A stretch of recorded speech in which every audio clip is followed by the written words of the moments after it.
Oke, Anda kembali menyaksikan dua sisi. Saya ingin ke Mas Hairil. Tadi jelas ya apa yang disampaikan oleh Pak Roni, ini dibagi nih, ada kepalanya, kemudian ada yang di bawahnya. Memang seperti itu?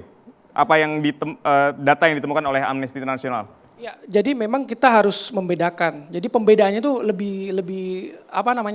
lebih aman ketika kita menggunakan sindikat sama pekerjanya. Oke. Iya kan? Di Karena kelasnya jelas lah. pekerja ini agak beresiko. Statusnya ada yang korban, ada yang mengetahui, ada yang sadar. Jadi kita bedakan antara sindikat dan pekerja scamming.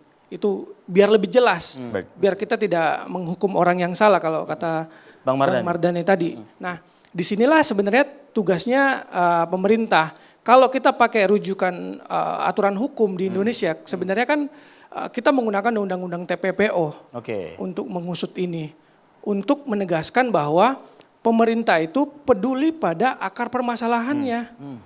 Nah, kenapa Cina begitu getol mendorong Kamboja, memaksa Kamboja untuk menutup scamming compound yang ada di sana itu karena mereka jadi korban kerugian finansialnya besar sekali di Cina dan investor-investor yang di ring leadersnya itu berasal dari Cina banyak di sana. Nah, pertanyaan ini mereka punya data. Cina udah punya data transaksi dari ring leaders, dari sindikat. Pertanyaannya sekarang kita punya nggak? Nah itu. OJK punya nggak data-data transaksi? Kalau dia berani mengatakan pelaku, jangan-jangan? Pelaku ya pekerja tadi. Dia punya data nggak mengenai sindikat? Ya kalau misalnya dia bicara soal pelaku berarti dia jangan punya dong berarti. Harusnya diungkap dong bahwa kita punya Dibuka data ya? mengenai sindikat. Oke, pulangkan mereka, kita punya data mengenai sindikat. Nah, kalau kita belum punya data apa-apa. Tapi sudah bicara. 2.000 orang ini tiba-tiba mau dilabelin sebagai kriminal. Itu proses hukumnya agak carut marut nanti. Jadi berbeda dengan Cina, sudah bertahun-tahun mendorong pemerintah Kamboja, mereka sudah punya data yang kuat. OJK-nya mereka mendeteksi ratusan transaksi mencurigakan, kita nggak ada. Bahkan pada saat kunjungan PM Kamboja di Indonesia, saya ragu ada topik ini dibahas antara PM Kamboja dan Presiden. Seharusnya kan dibahas ya, seharusnya. Apalagi ada data 150.000. Kalau kita peduli, warga negara saya di sini. Pemerintah kita peduli terhadap nasib iya. WNI sana, topik ini harusnya menjadi salah satu topik yang dibahas. Kalau menurut saya, Tunggu dulu Bang. Ini nih. Belum. Gak adil kalau hanya menggunakan TPPO. Gak adil gitu. Kenapa? Karena TPPO itu tadi membagi antara sindikat sama korban, ya kan. Sedangkan di sini pelakunya itu banyak regulasi yang dilanggar, undang-undang ITE, ya kan. Kemudian undang-undang TPPU, karena mereka juga melakukan pencucian uang gitu, ya kan. Ada KUHP dan lain-lain gitu. Masalahnya berlapis begitu ya? Jadi banyak regulasi yang bisa dilakukan. Kalau kita basisnya hanya TPPO, ya artinya nggak ada pelaku, mereka korban aja. Lanjut. Itu simpel. Saya jawab. TPPO adalah extraordinary crime. Undang-undangnya lex specialis. Masa kita mengesampingkan dan fokus ke ordinary crime-nya? Iya kan? Tapi yang ekstranya seolah-olah diabaikan. Ketika ada dua pidana, yang digunakan adalah lex spesialisnya undang-undangnya. Dalam hal ini, undang-undang TPPO-nya lebih kuat. Itu yang harus menjadi rujukan dalam penegakan hukum ini. Iya, karena kita ngomongnya itu adalah TPPO gitu. Padahal nggak semuanya TPPO. Aktivitas scamming ini berasal dari kegiatan TPPO. Tidak akan terjadi mereka men-scamming orang di sana kayak gitu. tanpa ada semuanya. perekrutan. Tanpa ada perekrutan. Itu data kami menemukan banyak yang ditipu. Banyak yang ditipu. Tapi mereka yang sukarela juga banyak, Mas. Iya, jadi ada. masalah gitu. Saya tidak menemukan, saya sudah menyebutkan ada satu orang yang sukarela. Tapi itu membuat dia bukan menjadi korban karena ketika kembali lagi dia akhirnya menjadi korban yang diperdagangkan. Oke, kalau gitu misalnya solusinya apa dong Mas Pratama? Kalau tadi teman-teman dari Amnesty mengatakan ini TPPO. Kalau dari Anda? Ya iya, kita kan ada banyak regulasi. Kita punya undang-undang ITE, kita punya undang TPPU, kita punya KUHP dan lain-lain. Perlakukan sesuai dengan undang-undang yang ada aja. Kenapa dia nipu orang, kerugikan orang? Ada undang-undang ITE bisa dipakai. Korbannya orang Indonesia. Terlepas berangkatnya dia ke sana ya TPPO tadi itu. Misalnya. Loh, ntar dulu gitu. Ketika mereka ke sana, apakah pasti itu TPPO? Kan belum pasti juga. Mereka ada yang ditipu, saya bilang ada yang ditipu, memang benar ada yang ditipu gitu. Tapi memang ada yang benar, dia itu ke sana penuh dengan kesadaran, mereka tahu mereka itu mau kerja di industri scammer, mereka tahu mereka akan kerja di industri judi online. Nah itu gitu. tidak bisa dimasukkan ke yang itu nggak bisa dimasukkan gitu. Jadi jangan digebiah istilahnya, jangan digeneralisir juga oleh. Jangan digeneralisasikan juga gitu. Ya, karena kalau kita ngomong kalau kita ngomong hanya TPPO, nggak ada, semuanya jadi korban.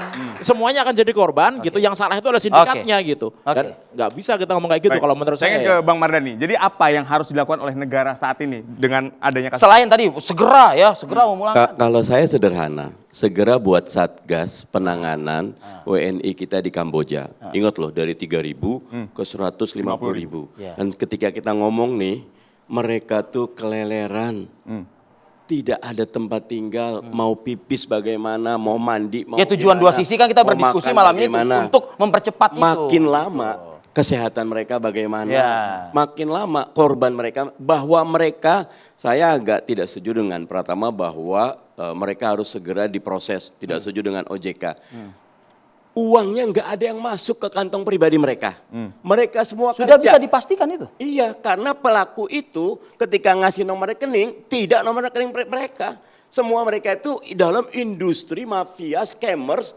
Dan kalau saya dapat info dari teman-teman di sana, investor itu dari hampir seluruh dunia ke situ. Karena ini memang uang yang sangat Cepat gede putarannya. gitu loh. Dan mereka itu rata-rata memang korban.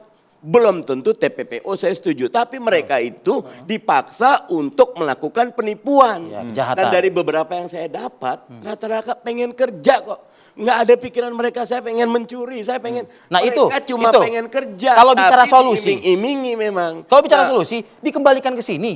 Mau diapain ini orang-orang? Nah, long termnya, Kan segeralah ingin pemerintah segera katanya. menyediakan lapangan pekerja di dalam negeri.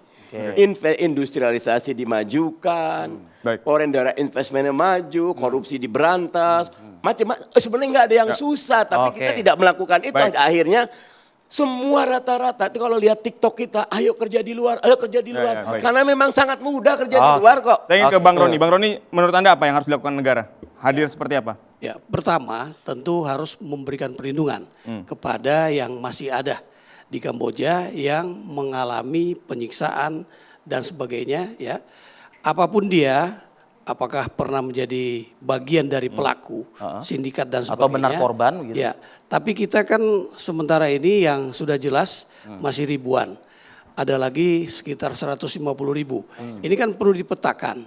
Yang utama adalah mencegah, jangan ada yang mengalir lagi ke Kamboja, Itu. tidak jelas. Itu. Mereka harus disosialisasikan. Baik. Jadi diskusi kita pada malam hari ini Ya. adalah memperkuat pemerintah, terutama ya melibatkan imigrasi untuk pencegahannya itu mulai dari pembuatan paspor, kemudian melintas ke negara tujuan terutama Kamboja karena itu bukan negara tujuan untuk bekerja. Sudah berapa kali Kementerian Luar Negeri menyampaikan, Kementerian Tenaga Kerja juga. Nah, bagaimana mencegahnya sejak awal. Kemudian bagi yang kembali ini paspornya disita semua. Oke. Ya, sehingga pemberian paspor kepada mereka ini Baik. akan selektif sekali. Ya, kami sudah mendapatkan poinnya. Ini karena keterbatasan waktu Ya. tapi tentu kita sama-sama sepakat bahwa mereka yang sebagai pelaku Ya. maupun korban tetap Betul. harus dilindungi oleh negara-negara, harus hadir di situ untuk WNI kita yang berada di Kamboja. Memang kalau misalnya meminjam istilah Bang Mardhani, keleleran ya kita emang iba sih kalau misalnya terjadi faktanya seperti itu. Baik, inilah dua sisi pada malam hari ini, harapannya bisa mendapat pencerahan ya dari diskusi kita pada malam hari ini. Akhir kata saya Arif Fadil dan Saya Aditya Nugroho pamit undur diri, saksikan terus Dua Sisi setiap Kamis pukul 8 malam waktu Indonesia Barat. Terima kasih dan sampai jumpa.